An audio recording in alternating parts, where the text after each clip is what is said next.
अब देखते हैं अगला क्वेश्चन। अगला क्वेश्चन क्या है कि एक आयत का क्षेत्रफल 2640 वर्ग मीटर है और उसका परिमाप 206 मीटर हो, तो यहाँ पर तुम लिखा गया है तो उसको करना है, मिसप्रिंट हुआ है। तो इसका विकर्ण की लंबाई क्या होगा? तो विकर्ण की लंबाई पूछ रहा है, क्षेत्रफल दिया हुआ है और परिमाप भी दिया हुआ है।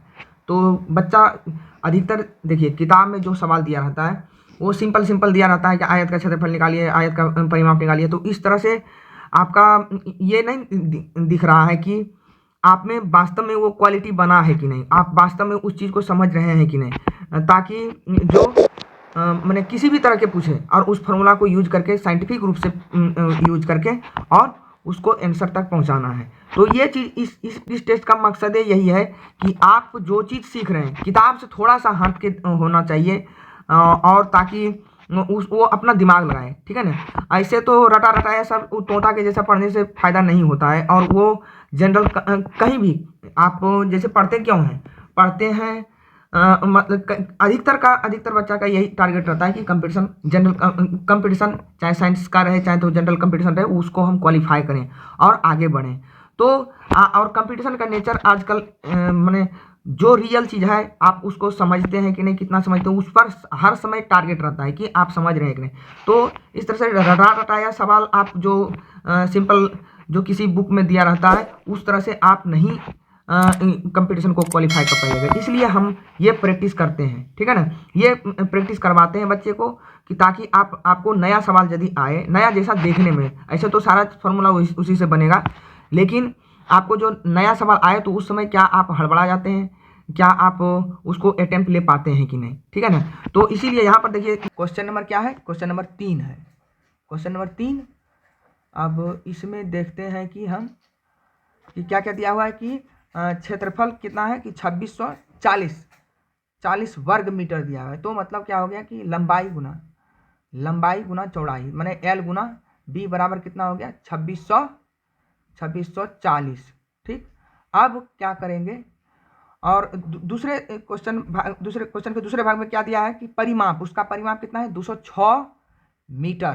तो मतलब क्या हो गया, इसका मतलब ये हुआ, परिमाप का सूत्र आप लोगों को याद ही होगा। तो क्या होता है कि 2 गुना लंबाई जोड़ चौड़ाई, तो क्या लिखेंगे 2 इंटू एल प्लस बी बराबर क्या लिखेंगे 206। अब 2 से 206 को काट देंगे 103 आएगा। तो मतलब क्या हुआ, एल प्लस बी बराबर कितना आया, तो 103, ठीक। हमारे पास एल गुना बी है, माने एल बी है और एल प्लस बी है। तो इस तरह के जब भी आता है आपके लाइफ में इस तरह के प्रॉब्लम कहीं पर भी किसी भी प्रकार के, तो सिंपल बात है दोनों ओर वर्क कर देंगे, क्योंकि हमारे पास याद रहता है कि ए प्लस बी का होल स्क्वायर बराबर क्या होता है A square plus B square plus 2ab, ठीक है ना। तो हम इसी फॉर्मूला को यूज करेंगे, क्योंकि कर्ण निकालना है। कर्ण क्या होता है, तो कर्ण यही होगा A square L square plus B square. तो हम लोग A square plus B square का मान निकालेंगे, ठीक है ना। जैसे ए प्लस बी का होल स्क्वायर का फॉर्मूला यूज करेंगे तो जरूर से आएगा कि L square plus B square आएगा। तो दोनों ओर वर्क करने पर क्या हो जाएगा, तो L square plus B square plus L 2 गुना एल बी बराबर कितना होगा 103 गुना 103 कितना होता है 10,609, ठीक। तो इसका ट्रिक क्या होता है कि जो 100 से जितना ज़्यादा रहेगा उतना और जोड़ देना है, और जो 2 अंक लास्ट में होगा उतना 100 माने 3 गुना 3 9 लिख देना है। सिंपल बात है, यही ट्रिक होता है। तो L square plus B square यही ना है हमारा कर्ण का स्क्वायर है, ठीक है।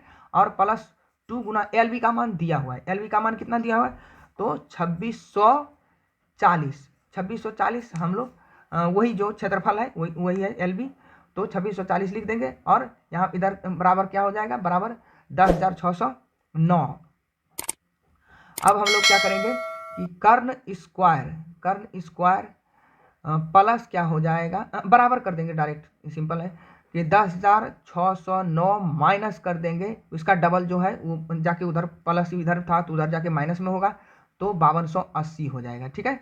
अब इसको घटाएंगे तो कर्ण बराबर क्या होगा, इसको रूट अंडर कर देंगे, इधर उल्टा साइड में आएगा तो रूट अंडर हो जाएगा। तो रूट अंडर में क्या होगा, तो देखिए यदि का इधर के स्क्वायर को इधर करते हैं तो उसका मान जब भी आता है तो प्लस माइनस में आता है, लेकिन कर्ण कभी भी, कर्ण या भुजा जो भी हो, वो कभी भी निगेटिव नहीं होता है। तो अब घटाएंगे तो 9 में से 0 गया तो 9, और 0 में से मैंने क्या हो गया, 0 में से मैंने 0 को 10 कहेंगे, 10 में से 8 गया तो 2 2, और उसके बाद 105 में से 52 गया तो 53 बचा, ठीक है ना। तो 5329 जो होता है वो 73 का स्क्वायर होता है। 73 को तो रूट और स्क्वायर कट जाएगा तो कर्ण कितना आएगा, 73। तो 73 मीटर क्या हो गया, इसका कर्ण हो गया। तो आंसर क्या हो जाएगा, इसका आंसर हो जाएगा ए, ठीक है, दिया हुआ है। तो ऑप्शन ए करेक्ट आंसर होगा। अब देखिए आगे बढ़ते हैं।